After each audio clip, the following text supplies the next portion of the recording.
Hello there. Welcome to Healthy Cooking with your friendly Italians. I'm Jim Bureau. I'm Marilyn Bureau. And we're going to be talking about food. We're going to intermingle maybe a little bit of travel and a few recipes and whatever else we want when we talk about eating and consumption and enjoying oneself. Right, Marilyn? That's correct. Okay. Today's recipes that we're going to be doing are salads. You know, this is summer, time to have some nice salads. We're going to show you how to make a watermelon feta cheese salad. And we're also going to try a little twist on, everyone likes Caesar salad. This is going to be called a grilled Caesar salad. And that'll be somewhat interesting for you. And these are all our recipes this week are basically summer salads and how you do them because of the heat. We've had a particularly warm summer, so wet summer, but summer salads are the wonderful thing to be eating at this time of the year. And we want you, with summer salads, we're going to give you a little guidelines, but you make your own thing. Exactly. Do your own thing. So we're going to do that. Before we get into showing you how to make these salads, let's talk about the farmer's market for a minute, Marilyn. What's out there? I know one of the really, really nice things in the farmer's market are these beautiful sweet onions. You know, we talk about Vidalia onions being sweet. Well, they've got nothing at this time of the year on these wonderful sweet onions that are available at the farmer's market. So you should try those. Also, there's zucchini. And there's some plums, and I think peaches will be coming along soon. And tomatoes, which were started in the greenhouse, but they're not bad. They're not bad. They're maybe a little watery at this time, but they're still much better than what you can get in the supermarket. Right.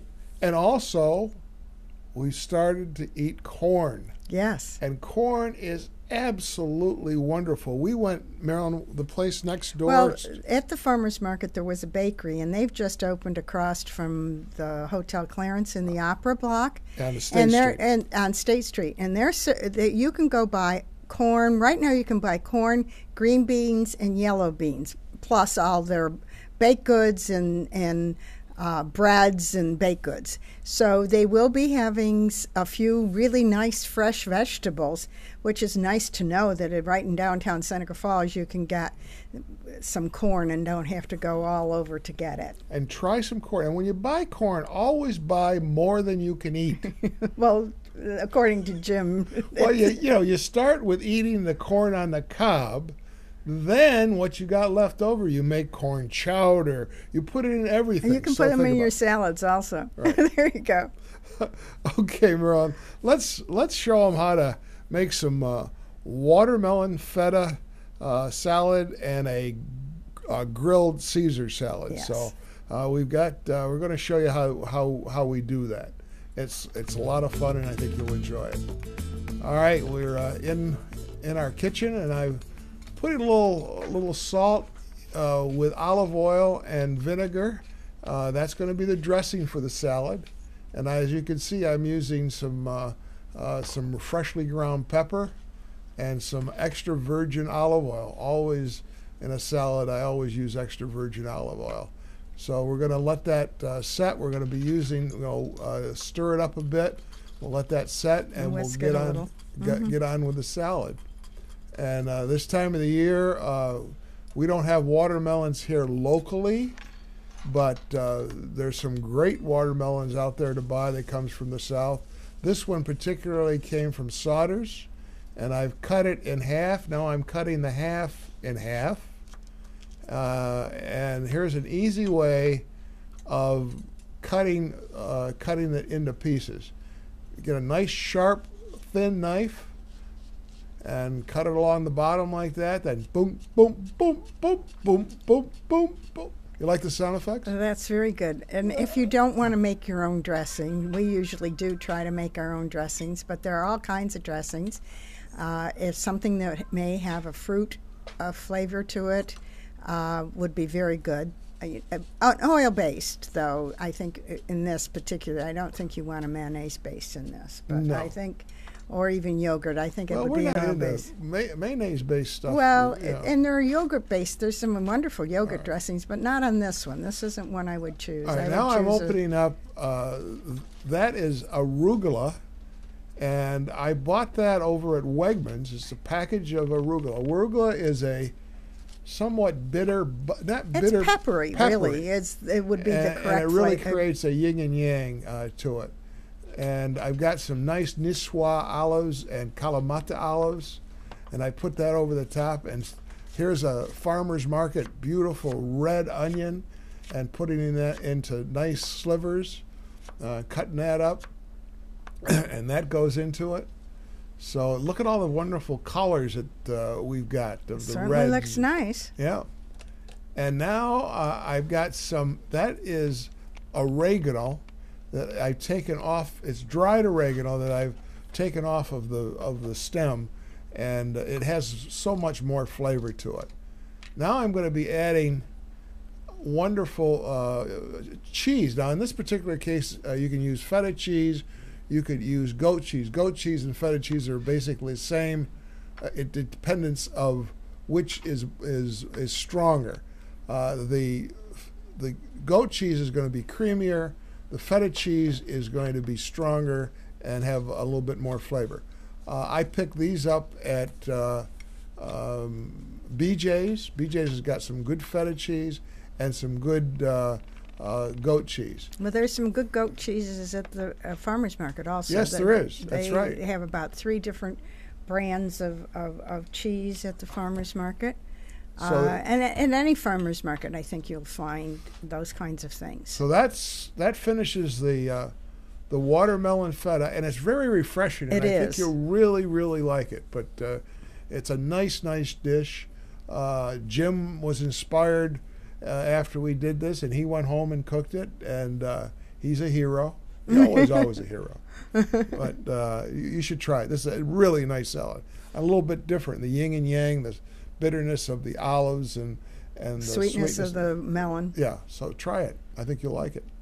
The next salad we're going to do is a grilled Caesar. It usually just takes romaine dressing and cut it up and make it. But here, I've taken some garlic and I've put it on my cutting board, and I've added a little salt.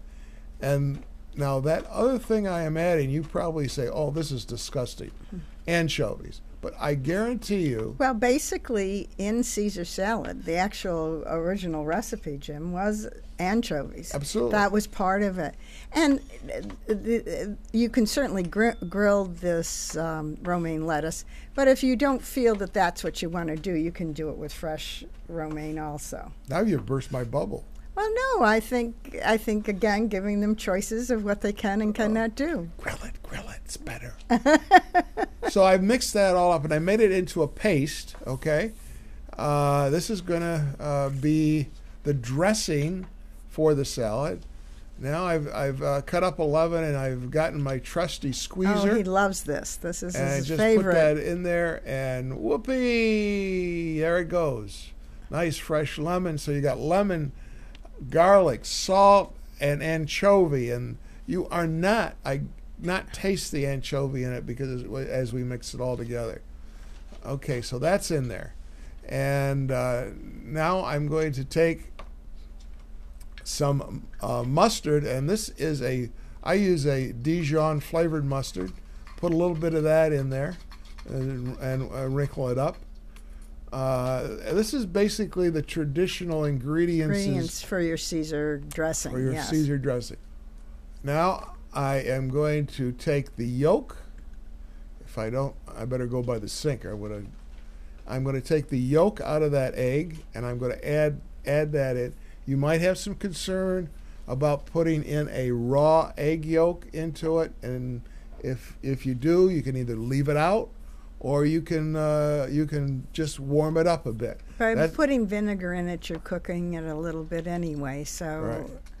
I think you're okay. That last ingredient I put in was some Worcestershire. I know I can't spell it. Worcestershire sauce. All right, now I've got the romaine heart, And I'm going to cut it lengthwise in half. Cut the end of it off. Then take and cut it. Drizzle a little olive oil over it. That's the side that I'm going to be putting down on my grill that I've got at about a medium-high temperature. Put that down and put the other part down. And this is only going to cook for a minute and a half. And that's all you want. You just want to, just give it another right texture, another flavor, a deeper flavor. I press it down a bit so contact with the grill. With my, I guess I should be wearing gloves. Well, you could, you could, you can. Well, it's not a restaurant. Yeah. It's a heart. My house. My house. My hands are clean. All right. Okay, now I have there some tomato. It's from the farmer's market that I'm slicing up into chunks. It adds flavor to it, but it also, it gives it some color too. It adds a little color to it. It's always appealing to have a few colors to a salad.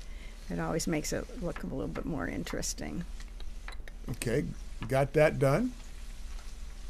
Now I'm going to take those and turn those over to get the other side. There you go. A little texture, a little softness to them. Now I'm taking and I'm pouring some of the dressing right over the top. Look at there. Okay, we'll warm it up a bit. That'll cook the egg too, Marilyn. Sure. Never thought about that one. I think you're all right. Yeah. As long as you don't leave it out for a long period of time. All right, now this is the plating. What's the name of that company that plate from, Marilyn? Mackenzie Child.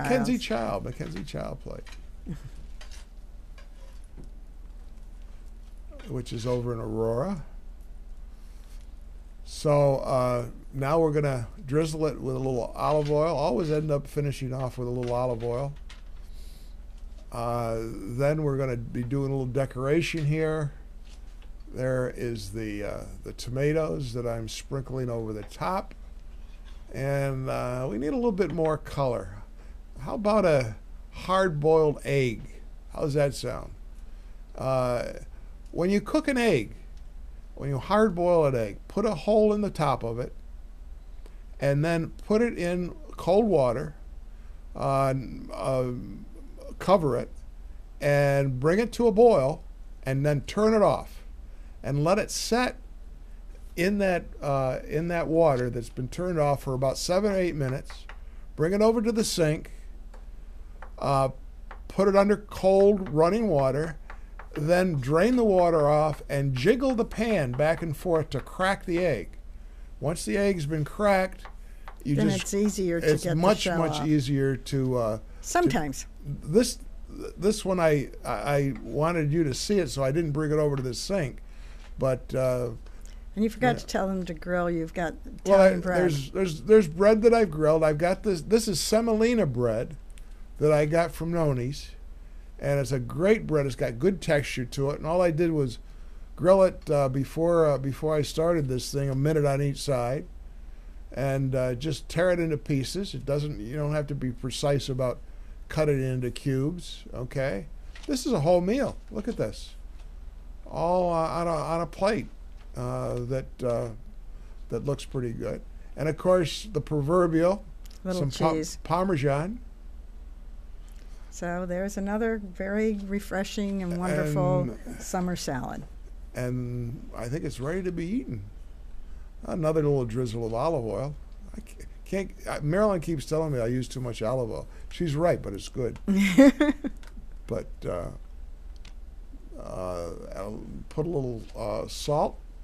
And pepper, and there it is, ready to eat. Salud!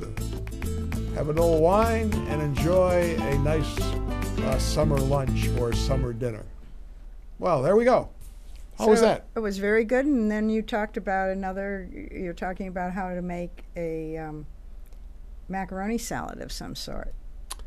Yeah, we are, and we're talking about. We're going to let you do your own thing with a pasta salad, and there's 5 different things that you have to put into a pasta salad. Let's talk about those. One, you want to pick out the pasta. Now you want a shortcut. Marilyn, who is the expert on pastas, let's talk about the pastas that we're going to use. Instead of using the proverbial elbow or maybe a shell, although shells come in all kinds of sizes, you have a few others that you like to use. Orecchiette, I pronounced that right? Orecchiette is wonderful. It means little ears. Great. And so it has sort of an indentation, so that pulls together some of your dressings and gives you a good flavor to it. Or you could use a fusilli, which is little tiny screws. And again, that sauce and flavor can get into the swirls of it. Or you could use a farfalle, which are bow ties. Yeah. Again, you still have indentations in that pasta that pulls in some of the flavor. So all of those are very good. So pick out one of those, boil it up, boil a pound of it up, half a pound, whatever you want. Whatever you feel like. Now we got to add some veggies. And some of the veggies that you might want to use might be broccoli, peas. And some of them you may want to partially boil or steam a little bit so that they're not quite as hard. That corn you bought from the market, you can use that. There you go. All right, celery, cucumber, whatever looks good that you like, use 2 or 3 of them. All right, so now you got the pasta, you got the vegetable. Now you need a little bit of protein, about a cup of protein. You could use beans. Any kind of bean you like. Cannoli beans, pinto beans, black beans. Or you could use hard-boiled eggs. Right. Or you can use tuna. Tuna, ham. Ham. You want to? You can use shrimp. You can. There's all kinds of things. You're going to use 2 or 3 of those. So the next thing you want is a protein. You did protein. Oh, yeah, we did the protein. That's the 3rd one. 4th one is add some flavor to it by using fresh basil or chives or parsley or olives or capers or cheese, some feta cheese or some mozzarella or smoked mozzarella. Smoked mozzarella is very nice. Yeah, and Wegmans has got great smoked mozzarella, so you might want to try that. And then add your favorite dressing. Vinaigrette. Use a bottle dressing if you want. Whatever you want to do, just do it. Again, the whole idea is that you're comfortable with it. You use the products that you like, the products that are fresh. And in the summer, there's so many wonderful fresh products out there. You can create a great salad, a pasta salad in this case, that is very, very good. So I think you should try that. I got a recipe for a salad, a pasta salad that I have, which combines chickpea, tomatoes, and the smoked mozzarella we talked about.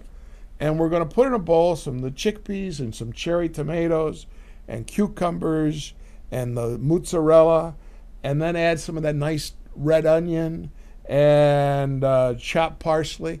Set that aside. Make your dressing. The dressing I used was lemon juice, and I like a product called Goya Adobo, which is a seasoning that Goya Products puts out. Goya Products puts out a lot of great products. You could try that. Add a little olive oil.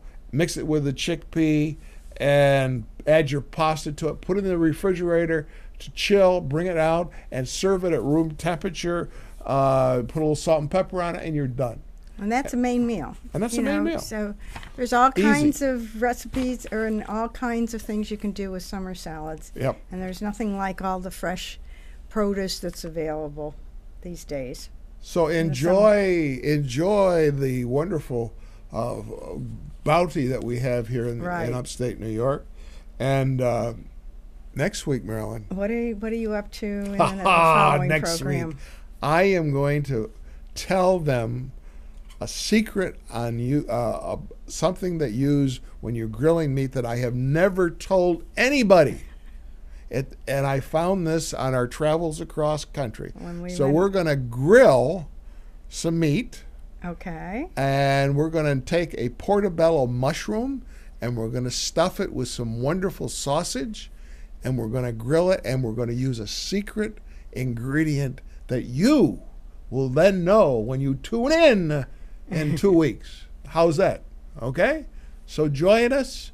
Manja, eat well, eat healthy, and we'll see you in a couple weeks and I'll give you the secret recipe. Ciao.